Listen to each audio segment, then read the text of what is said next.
Hello viewers, आज मैं बनाऊंगी कद्दू गोश्त की सालन। तो चलिए हम रेसिपी को स्टार्ट करते हैं। कद्दू गोश्त सालन बनाने के लिए मैं यहाँ पे ली हूँ 1 केजी के करीब में गोश्त और हाफ केजी के करीब में लौकी। तो मैं यहाँ पे लौकी को कट कर ली हूँ छोटे छोटे भागों में। तो आप ऐसे लौकी को कट कर लो। तो गोश्त बनाने के लिए मैं यहाँ पे ली हूँ प्रेशर कुकर। तो प्रेशर कुकर में पहले मैं मस्टर्ड ऑयल ऐड करूंगी।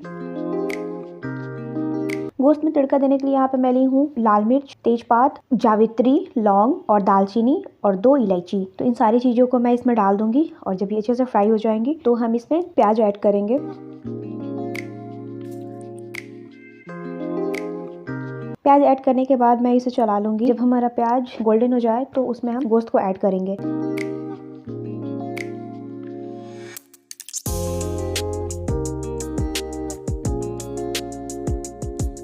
गोश्त ऐड करने के बाद जो लौकी मैं कट कर रखी थी उसे भी यहाँ पे ऐड कर लूंगी। अब इन सारी चीज़ों को ऐड करने के बाद मैं इसे अच्छे से चला लूंगी।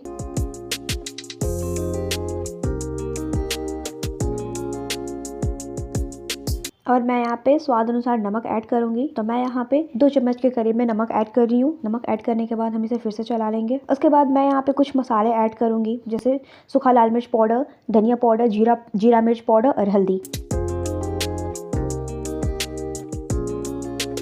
इन सारी चीज़ों को ऐड करने के बाद मैं यहाँ पे ऐड कर रही हूँ मटन मसाला। अगर आपके पास मटन मसाला नहीं है तो आप स्किप कर सकते हो, लेकिन मटन मसाले से गोश्त की टेस्ट और भी अच्छी आती है। इन सारी चीज़ों को ऐड करने के बाद मैं इसे फिर से चला लूँगी।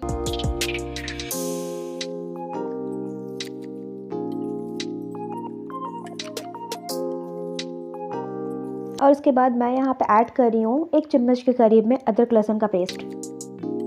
इन सारे मसालों को डालने के बाद मैं इसे भून लूंगी। उसके बाद मैं यहाँ पे ऐड करूंगी हरा मिर्च। आप चाहो तो हरे मिर्च को छोटे छोटे कट भी कर सकते हो, लेकिन बड़ा रखोगे तो थोड़ा टेस्ट भी अच्छा आएगा और देखने में भी अच्छा लगेगा। मैंने यहाँ पे हरे मिर्च को भी ऐड कर दिया है।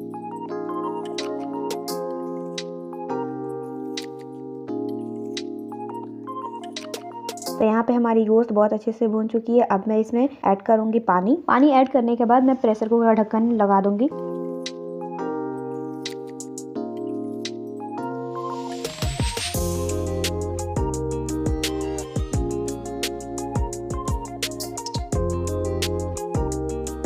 तो आप देख सकते हो हमारा गोश्त यहाँ पे बन करके तैयार हो चुका है। मैं आप लोगों को चेक करके दिखाती हूँ। आप देख सकते हैं हमारी गोश्त की कलर बहुत अच्छी आई हुई है।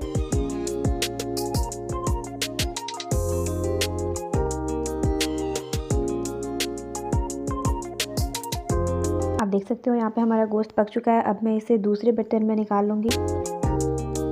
जब आप इस टाइप की गोश्त बनाओ ना लौकी वाली, तो आप मक्की की रोटी से इसे ज़रूर टेस्ट करना। मक्की की रोटी से इसको आप एक बार खाओगे ना तो फिर कहोगे कि हाँ, इसकी टेस्ट बहुत बेस्ट है। तो ये थी हमारी आज की रेसिपी, लौकी मटन रेसिपी। फिर हम मिलेंगे नेक्स्ट वीडियो में न्यू रेसिपी के साथ। तब तक के लिए अपना ख्याल रखें और अगर आप लोगों को मेरी ये वीडियो पसंद आए तो प्लीज़ लाइक करें, कमेंट करें, मेरे चैनल को सब्सक्राइब करें और अपने दोस्तों में शेयर करें। Bye bye, take care.